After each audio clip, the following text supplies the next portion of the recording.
और इजरायल ने 1 अक्टूबर को हुए हमले का बदला लेते हुए ईरान पर बड़ा हमला किया है और इसके साथ ही इजरायल ने ऐलान किया है कि उसका हमला पूरा हो चुका है। लेकिन बड़ी खबर आ रही है ईरान से।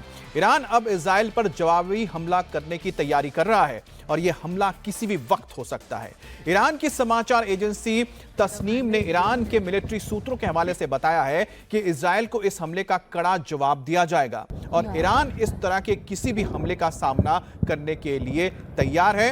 और साथ ही इजरायल ने भी तैयारी कर ली है कि अगर पलटवार होता है तो ऐसे में किस तरह से मुंहतोड़ जवाब देना है। मतलब साफ है कि आने वाले दिनों में इजरायल और ईरान के बीच यह तनाव बरकरार रहने जा रहा है।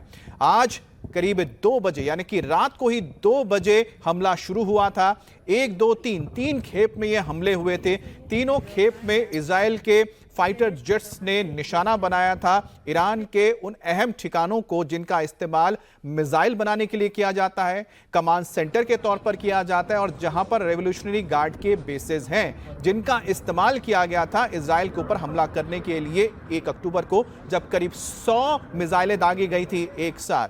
यही नहीं, इजरायल ने ईरान के साथ साथ एक ही वक्त में सीरिया में भी हमले किए थे। खासतौर पे सीरिया में दक्षिण और केंद्र का जो इलाका है, जो सेंट्रल सीरिया का इलाका है, जहां पर ईरानी हिमायती मिलिशिया रहती हैं, सेनाएं रहती हैं, कमांड सेंटर्स बनाए गए थे जिनके जरिए निशाना बनाया जा रहा था इजरायल को। उन्हें भी ध्वस्त किया गया है, उन्हें भी टारगेट किया गया है। और ये पूरा का पूरा जो ऑपरेशन था काफी सीक्रेसी में रहा। बीच में खबर आई थी, लीक हो गई थी खबर कि ईरान के ऊपर हमले के लिए इजरायल तैयार हो रहा है। उसके कई सारी तस्वीरें सामने आई थी और उसके बाद सबको लगा था कि शायद यह हमला अब नहीं होगा। लेकिन बहुत ही सीक्रेसी और बहुत ही गुप्त रखते हुए इस हमले को किया गया और अचानक इस हुए हमले के बाद अब आगे देखना है कि ईरान क्या करता है। हालांकि ईरान की ओर से कहा जा रहा है कि उसने इस हमले को कई तरह से नाकाम किया है। कुछ एक नुकसान हुआ है जिसके बारे में जानकारी आगे आएगी, लेकिन जैसे जैसे वक्त जाएगा यह साफ हो जाएगा कि आखिरकार इतने बड़े हमले में आखिरकार ईरान को कितना नुकसान पहुंचा है। क्योंकि जैसे ही हमला शुरू हुआ था ईरान ने एयर डिफेंस सिस्टम को एक्टिवेट कर दिया था। रशिया से खास तौर पे एयर डिफेंस सिस्टम मंगाए गए थे ताकि राजधानी और उसके आसपास के अहम ठिकानों को सुरक्षा दी जा सके। अब यह देखना होगा कि आखिरकार कितना यह डिफेंस सिस्टम कामयाब रहा है, क्योंकि F-35 फाइटर जिसका इस्तेमाल किया गया था यह बहुत ही आधुनिक विमान है। 5th जनरेशन के ये स्टेल्थ एयरक्राफ्ट है जिनका इस्तेमाल किया गया था। रडार में आसानी से पकड़ में नहीं आते हैं। इन्हीं के जरिए बहुत ही गाइडेड मिसाइल्स दागे गए थे, कमांड सेंटर्स को टारगेट करते हुए, रेवोल्यूशनरी गार्ड के ठिकानों को टारगेट करते हुए, जहां पर मिसाइल्स का मैन्युफैक्चरिंग होता है उन्हें टारगेट करते हुए। और ये तस्वीरें आप देखिए किस तरह से ईरान के आसमान में आपको ये धमाके होते हुए नजर आ रहे हैं। ये इंटरसेप्टर मिसाइल्स हैं जिन्हें एक्टिवेट किया गया था और जिस वक्त इजरायली विमान हमला कर रहे थे उन रॉकेट्स को आसमान में ही नेस्तो नाबूद करने के लिए, तबाह करने के लिए ये मिसाइल दागे गए थे। लेकिन साथ ही आप देख सकते हैं कुछ एक जो मिसाइल्स थे वो नीचे आकर गिरे और बड़े बड़े धमाके यहां पर देखने को मिले। कई किलोमीटर दूर तक ये धमाके सुनाई भी गए।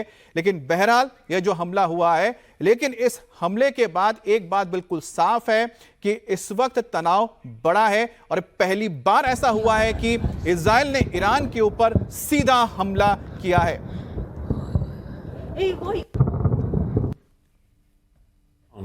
To months of continuous attacks from the regime in Iran against the state of Israel. Right now, the Israel Defense Forces is conducting precise strikes on military targets in Iran. The regime in Iran and its proxies in the region have been relentlessly attacking Israel since October 7th on 7 fronts, including direct attacks from Iranian soil. Like every other sovereign country in the world, the State of Israel has the right and the duty to respond. Our defensive and offensive capabilities are fully mobilized. We will do whatever necessary to defend the State of Israel and the people of Israel. और इस वक्त मेरे 2 सहयोगी जुड़ गए हैं, मनीष प्रसाद और साथ ही शोएब रजा। मनीष, इजराइल की ओर से जो हमला हुआ है अब तो कह दिया गया है कि हमला पूरा हो चुका है, लेकिन जिस तरह से हमला किया गया उसको लेकर और क्या जानकारी आ रही है? कितना बड़ा ये हमला था, किस तरह से टारगेट्स जो थे उनको चूज किया गया था, चयन किया गया था, और उसके बाद कितना मुश्किल था इसको अंजाम देना। अमित, आप सिलसिलेवार तरीके से समझें कि आज 3 अलग अलग वेव के तौर पर, यानी वेव का मतलब है इजराइल के द्वारा समझाया गया, बताया गया कि 3 लेवल पे इसे टारगेट किया जाएगा ईरान में। ईरान के जो तेहरान, उसके अलावा खुजिस्तान और इलम, ये 3 ऐसे एरियाज हैं जहां पे मिलिट्री इंस्टॉलेशंस हैं। तेहरान जो कि यहाँ पर उनके वाइटल इंस्टॉलेशंस के तौर पर army headquarter, military headquarter, drone, anti drone technology, air defence technology का मेन हब है। उसके बाद दूसरा है खुजिस्तान एरिया जहां पर बैलिस्टिक मिसाइल्स का काफ़ी जमावड़ा है, और तीसरा है इलम एरिया।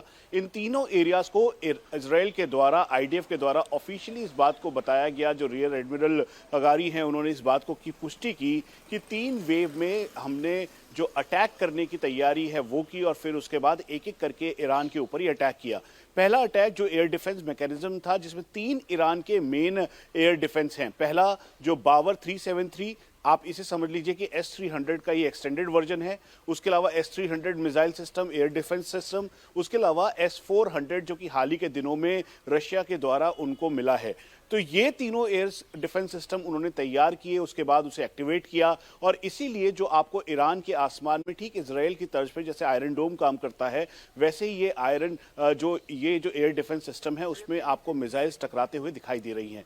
उसके बाद ये तैयारी हुई कि सेकंड जो एंटी ड्रोन टेक्नोलॉजी, और साथ में जो वहाँ पर जो मेन हब है जहाँ पे इनके ड्रोन्स हैं या मिसाइल्स हैं, उनको पूरी तरह से डिस्ट्रॉय किया जाए। इसलिए फर्स्ट वेव खत्म करने के बाद सेकंड वेव ऑफ अटैक के तौर पर इजराइल ने लगातार अपनी मिसाइल्स को यहाँ पर अटैक किया। एक और बात बताना बहुत ज़रूरी है, 1 अक्टूबर को जब नसरल्ला के मारे जाने के बाद ईरान के द्वारा इजराइल के ऊपर अटैक हुआ था, तो हर कोई यही सोच रहा था कि इजराइल अब क्या करेगा, किस रणनीति के साथ आगे बढ़ेगा, क्योंकि इसे सेमी वॉर के तौर पर देखा जा रहा है। इसे फुल फ्लेजेड वॉर नहीं कहा जा रहा, लेकिन सेमी वॉर कहा जा रहा है। तो इसी वजह से इजराइल ने बहुत ही सोचे समझे तरीके से आज मल्टीपल मिसाइल्स लॉन्च की, और लॉन्च करने के बाद जो 3 मेन एरियाज हैं जहां पर मिलिट्री इंस्टॉलेशन कहा गया है, उन सभी को टारगेट किया। यही नहीं बल्कि किसी भी न्यूक्लियर फैसिलिटी या ऑयल फैसिलिटी, क्योंकि ईरान एक बहुत बड़ा एक्सपोर्टर है ऑयल का, और साथ में जो उनकी 5 और 6 न्यूक्लियर फैसिलिटीज हैं उनको डैमेज नहीं पहुंचाया गया है।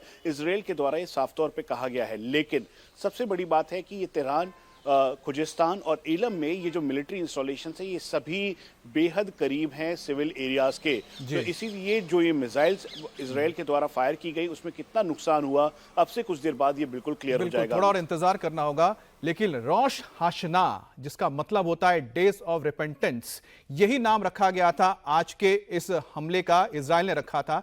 और अगर बात की जाए यहूदियों में, तो ये बहुत महत्वपूर्ण दिन होता है रोश हाशना, जिसमें लोग करते हैं, लोग जिसमें पछतावा करते हैं, उनकी ओर से जो गलतियां हुई हैं उसके बारे में बात करते हैं, और ये त्याग करते हैं, और साथ ही साथ प्रण लेते हैं कि जीवन में वो कोई भी ऐसा काम नहीं करेंगे जिससे कि उन्हें पछतावा करना पड़े। लेकिन यहां पछतावा किसे होना है? ईरान को करना है, क्योंकि उसने 1 तारीख को 200 मिसाइल्स दागे थे।